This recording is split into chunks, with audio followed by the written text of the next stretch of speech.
여러분 안녕하십니까? 반갑습니다. 오늘 또 하나님의 말씀 우리 함께 듣고 영생을 준비하는 또 귀중한 시간 되시기를 바랍니다.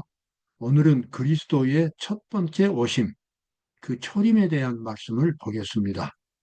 이것은 그 성서적인 의미라기보다는 그때의 상황에 대한 그런 설명을 들으면서 그리스도께서 처음 이 땅에 오셨을 때에 그때 그 상황이 또다시 재림 때에도 반복된다고 하는 그런 슬픈 역사를 함께 보면서 우리는 예수님의 재림 때 결코 준비 안 된 그런 사람으로 발견되어서는 안 되겠다고 하는 것을 오늘 공부를 해보겠습니다.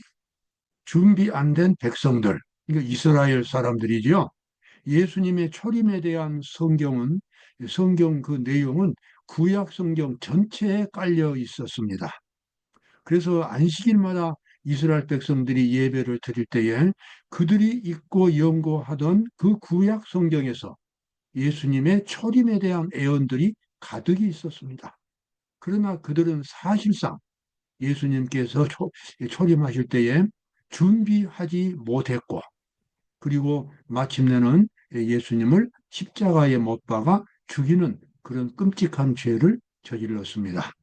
예수님께서 재림하실 때에도 역시 그 역사가 반복될 수 있다는 거지요. 거기에 우리가 배워야 할 교훈이 있겠습니다. 마라나다 구쪽에 나와 있는 말씀입니다. 마라나다는 기도력이지요. 구세주의 강림은 이미 에덴에서 예언되었다. 아담과 하와가 이 허락을 처음으로 들었을 때에 저들은 이 허락이 속히 성취되기를 고대하였다. 그러나 이 허락의 성취는 지체되었다. 아담과 하와의 마음을 우리가 좀 이해할 수 있지요. 그들이 이 죄라고 하는 것을 끔찍한 실수를 저지른 후에 그들은 이 에덴에서부터 추방이 됐습니다. 그리고 죄라고 하는 것은 단순히 어떤 지식이 아니라 인간의 본질을 타락시키는 끔찍한 모순이었습니다. 죄가 무엇인지를 온 영혼으로, 온 마음으로 이 생활로서 아담과 하와는 경험할 수밖에 없었습니다. 죄를 짓기 그 이전의 상태와 죄를 지은 후의 생활이 너무나 다른 것이었습니다.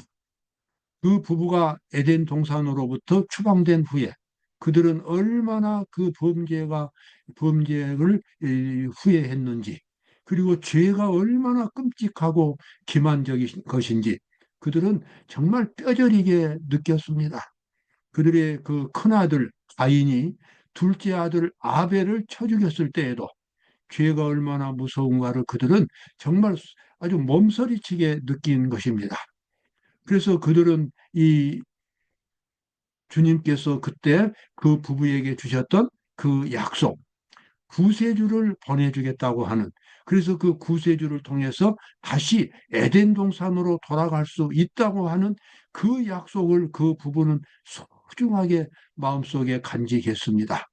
그래서 첫 번째 아들 가인이 태어났을 때에 하나님께서 우리에게 주신 아들이라고 그렇게 가인이라는 이름을 붙이고, 그 아들이 자기들을 에덴 동산으로 다시 돌아가게 해줄 줄로 기대를 했습니다. 그러나 그들의 기대는 박살이 났습니다. 구세주가 아니라 오히려 첫 번째 살인죄를 짓고 도망을 가버린 것입니다. 그래서 이 예수님께서 이 땅에 초림하신다고 하는 십자가를 통해서 죄인들을 구원하시는 십자가의 그 약속, 그것을 성취하실 메시아에 대한 그 약속은 수백 년 동안 계속해서 지체되어 왔습니다. 에노그 시대로부터 다시 이 허락은 족장들과 선지자를 통하여 반복되어 그분의 강림에 대한 소망을 새롭게 하였으나 그분은 강림하시지 않았습니다. 에덴 동산에서부터 주어진 이 메시아에 대한 약속은 그 후에 2000년이 지난 후에 2500년쯤 지난 후에 노아 홍수가 있었고, 노아 홍수 후에도 또 수천 년 동안 역사가 흘러갔지만 약속된 메시아는 오시지 않았습니다. 그 메시아가 바로 인류의 소망인 것입니다. 그러나 별들이 일정한 궤도를 따라 방대한 운행을 하는 것과 같이 하나님의 경륜은 조급하거나 지체하는 법이 없다. 그렇습니다. 예수님께서 이 땅에 오실 시간표는 이미 하나님의 계획서 속에 들어 있었습니다. 하나님은 이 세상을 창조하기 전에 이 세상이 타락할 것을 아시고 구원 사업을 위한 계획을 이미 오래전에 세워 놓으신 것입니다. 그 계획서 속에 예수님께서 인간의 육신을 입고 이 땅에 오실 것이 예언되어 있었고 또 계획이 되어 있었습니다. 예수님은 그 약속에 따라서 이 세상에 오신 것입니다. 하나님의 이 구속 사업은 조급함도 없고 지체됨도 없습니다.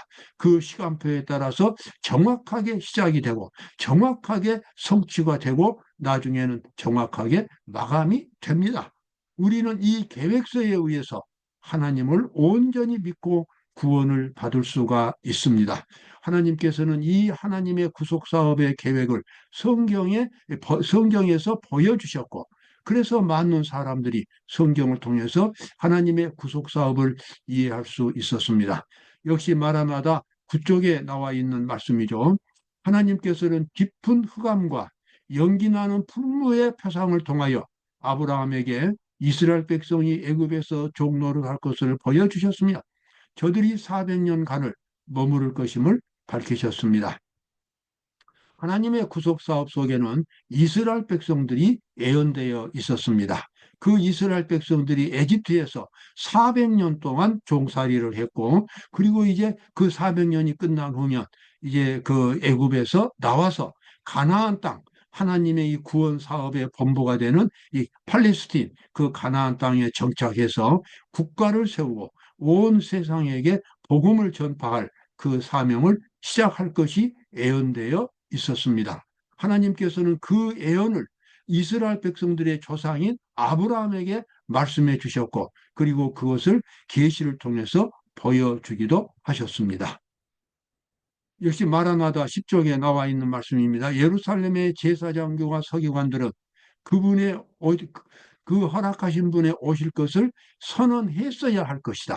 선지자 미가는 그 출생지를 가리켜 말하였고, 다니엘은 그분의 오실 시기를 분명하게 기록되었습니다. 실제로 이 메시아께서 이 땅에 오실 시간표는 구약 성경에 나와 있었습니다. 출생지는 그것은 베들레헴이었고, 그 다음에 오실 시간표는 예루살렘 중건령으로부터 70년, 71회가 마치는 AD 27년이라고 구약 성경에 그렇게 예언되어 있었습니다. 그 연대가 다 계산될 수 있도록 하나님께서 예수님께서 이 땅에 오실 시간표를 말씀해 주신 것입니다.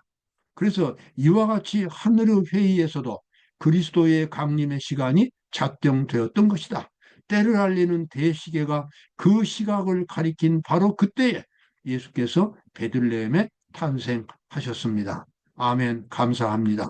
우리의 구속 사업이 영원전부터 세우신 이 시간표에 의해서, 하나님이 세우신 계획에 의해서 추진된다는 사실은 우리에게 놀라운 확신을 주고 있습니다. 우리는 역시 또 하나님의 이 계획서에 의해서 이 땅에 사는 동안 구원을 받고 하나님의 사업을 하고, 때가 되면 또 예수님이 이 땅에 오셔서 우리를 하늘로 데려가실 것입니다. 영생을 얻는 이 구속 사업이 조금도 차질이 없이 하나님의 시간표에 의해서 추진된다고 하는 사실은 오늘 우리의 마음속에 놀라운 확신을 심어주고 있습니다. 우리는 때때로 좌절감을 느끼고, 우리는 때때로 아무런 성과도 없이 우리의 노력이 헛수고로 보이는 것처럼 그런 때가 자주 있습니다. 그러나 우리는 실망할 필요가 없습니다. 수백 년, 수천 년 동안 하나님의 계획은 끊임없이 추진되어 왔고, 그 계획설에 따라서 무수한 하나님의 백성들이 영생을 얻었습니다. 지금 이제 우리 차례가 되어서 우리가 또 그 계획서에 의해서 영생을 얻고 있는 것입니다. 자, 마라나다 10쪽에 나와 있는 말씀 또 보겠습니다. 그러나 사실은 그 먼 나사렛에서 산골로부터 베들레헴에 이른 피곤한 두 여행자는 좁은 길을 동쪽 끝에서 걸어가면서 쉴 곳과 잘 곳을 찾았으나 얻지 못하였다. 자, 예수님께서 출생하신 이야기입니다. 예수님께서 출생하실 그 메시아의 탄생에 대한 그와 같은 예언이 그렇게 나와 있음에도 불구하고 사실상 이스라엘 백성들은 완전히 손을 놓고 있었습니다. 전혀 준비하지 않았습니다. 그 예언도 연구하지도 않았습니다. 그들은 무엇에 붙잡혀 있는지 이 세속적인 야망과 이제 이스라엘이 로마 정부로부터 해방된다고 하는 메시아에 대한 허황된 꿈을 안식일마다 허황된 꿈을 가지고 설교를 했고 그 꿈에 휩싸여 있었습니다. 그래서 그들은 초라하게 이 죄로부터 구원하시는 메시아를 맞이할 수 있는 준비가 전혀 되어 있지 않았던 것입니다. 이제 이 생기가 다 돼가지고 마리아가 이제 요셉과 함께 이 베들레헴에 와가지고 지금 마음이 급합니다. 애가 곧 출생하려고 하는 그 순간인데도 아무도 그날 그때가 6월절이어가지고 도대체 이 여관이라고 하는 여관은 다 10,000원이었습니다. 그래서 이 때는 급하고 시간은 급하고 그래서 이 할 수 없이 들판에 가서 그 짐승들이 있는 구유 그 여물통이 있는 바로 그곳에서 아기 예수님이 탄생을 하셨습니다. 우리가 너무나 잘 아는 이야기지요. 예수님은 가장 비천한 모습으로 이 땅에 탄생하신 것입니다. 자, 예루살렘을 저기 예수님이 오실 시간표를 보도록 하겠습니다. 다니엘서 9장 25절에 보면 예루살렘을 중건하라는 영이 날 때부터 기름 부음을 받은 자, 기름 부음을 받은 자가 바로 이 메시아입니다. 구세주입니다.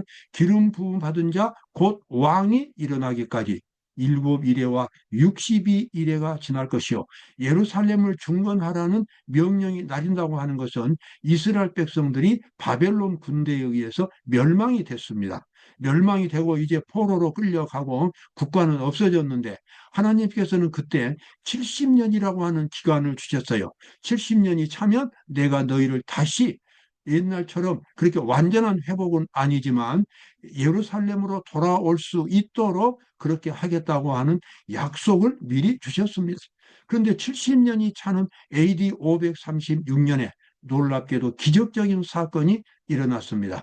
예루살렘을 멸망시켰던 바벨론이 멸망하고 이제는 그 바벨론 대신에 페르시아 제국이 등장을 한 것입니다. 그리고 페르시아 제국의 고레스 왕은 매우 관대한 왕이었습니다. 성경 이사야 45장에도 고레스에 대한 예언이 있었습니다. 고레스는 다니엘이 보여주는 구약 성경을 보면서 자기가 전능하신 하나님으로부터 선택받은 종이라는 것을 깨달았습니다. 그리고 자기가 해야 할 사명이 예루살렘을 중건하는 명령이라는 것을 알게 되었습니다. 그래서 유대인도 아닌 이방인 왕인 고레스가 예루살렘 이스라엘 백성들에게 예루살렘 중건령을 선포한 것입니다. 그때가 언제냐면은 62일에와 62일에가 지난 때였습니다. 중건령을 그래서 1차, 2차, 3차 중건령이 발표되면서 예루살렘 중건 사업이 시작이 됐습니다. 그 연대 계산은 3차 계산부터 시작이 됩니다. 자, 여기 보면 예루살렘 중건령이 BC 457년, 글자가 잘 안 보이죠? BC 457년부터 71회와 62일에와 7대가 되면은 AD 34년이 됩니다. 그리고 2300주야 심판은 2300주야가 되고, 그다음에 여기 한때, 두때, 반때는 대쟁투를 말해주는 중세 암흑시대를 가리키고 있습니다. 유대인을 위한 70주 490년입니다. 여기 AD 34년에 예수님께서 출생하셨는데 연대 계산에 착오가 있었습니다. 이때가 바로 AD 27년인 것입니다. AD 27년이고 34년 좀 연대 차이가 있죠. 이것은 성경의 차이가 있는 것이 아니라 세계 역사적으로 연대에 차이가 있었다고 그렇게 역사가들은 말하고 있습니다. 아무튼 정확한 시간에 예수님께서는 BC 457년 3차 중건령부터 계산해서 7일에와 62일에가 지나는 AD 34년에 예수님께서 침례를 받으시고 그 다음에 7년 동안 봉사하셨습니다. 그리고 3년 반 동안 봉사하시고 그 다음에 십자가에서 돌아가시고 하늘로 승천하셨습니다. 이와 같은 계획서가 구약 성경 다니엘서에 다 나와 있었습니다. 예루살렘 중건령은 역사적인 사건이기 때문에 누구나 이 예루살렘 중건령을 이해를 한다면 예수님께서 초림에 대한 시간표를 이해할 수 있게 되어 있었습니다. 그런데도 이스라엘 백성들은 전혀 이런 예언들을 연구하지 않았고 예수님께서 초림하실 때에 그분을 맞이할 수 있는 준비를 갖추지 못했습니다. 여러분, 예수님의 재림도 마찬가지인 것입니다. 지금 예수님의 재림에 대한 그런 요한계시록에 나와 있는 세천사 기별, 바로 그것이 예수님의 재림을 위해서 주어진 기별입니다. 1800, 2300기화가 나옵니다. 2300기화가 끝나는 1844년부터 하늘에서는 이제 조사 심판이 시작이 되었고 그 조사 심판의 기별을 전파할 수 있는 사람들, 세천사들이 등장했는데 바로 그들이 제7일 안식일 예수 재림 교회입니다. 그와 같은 예언이 요한계시록 10장, 11장에 정확하게 예언되어 있었습니다. 그래서 제7일 안식일 예수 재림교회는 다니엘서와 요한계시록의 예언에 근거해서 세계 무대에 등장한 교회입니다. 그리고 그동안 안식일 교회는 전 세계적으로 이제 모든 나라에 복음이 전파되었고 늦은 비 성령이 나리게 되면 삽시간에 온 시간에 온 세상에 하나님의 복음을 전파하고 그리고 구속 사업을 마치게 될 것입니다. 예수님의 초림 때에 준비하지 못했던 유대인들을 바라보면서 오늘 우리는 큰 교훈을 받게 됩니다. 재림 때도 지금 일반 개신교회는 거의 예수님의 재림에 대한 신학을 기별을 갖고 있지를 않습니다. 왜냐하면 그들에게는 이미 율법이 없는 믿음으로 구원받는다고 하는 혼란 가운데 빠져 있기 때문에 심판의 기별을 가질 수가 없고 재림의 기별도 가질 수가 없습니다. 그들이 재림을 가르치지만 매우 애매하게 가르치는 것입니다. 심판과 재림은 연결되어 있습니다. 지금 하늘에서 진행되는 조사 심판을 이해해야만 예수님의 재림을 올바로 준비할 수가 있는 것입니다. 그런데 그들은 율법을 외면하고 율법이 없으니까 진정한 회개가 없고 진정한 회개가 없으니까는 성화, 즉 그리스도의 형상으로 변화되는 성화의 기별을 갖고 있지 못하고 그래서 그들은 심판의 기별을 받아들일 수가 없습니다. 단순히 예수님을 믿는 것만을 복음으로 그렇게 생각하고 있습니다. 바로 그것이 이 마지막 때의 바벨론의 모습인 것입니다. 여러분, 오늘 우리에게 있어서 이 시대에 주어진 예수님의 재림의 기별, 세천사의 기별은 참으로 중요한 기별이 되겠습니다. 세천사 기별을 어렵게 생각할 필요가 없습니다. 하늘에서 진행되는 그 심판은 내가 심판을 받아야 한다고 하는 것입니다. 내가 하늘 속죄소, 영적인 분위기 속에서 심판이 진행되는 하나님 앞에 나아가서 날마다 나 자신을 깊이 살피고 그리고 성령의 감동하심으로 내 죄가 무엇인지를 깨닫게 되고 그 죄를 과감하게 버리고 그리스도의 그리스도의 정신으로 끊임없이 옷을 입으면서 그리고 영혼 구원을 위해서 그리고 다른 사람들을 하나님께로 인도하는 일에 있어서 최선의 노력을 다하는 것이 예수님의 재림을 준비하는 일입니다.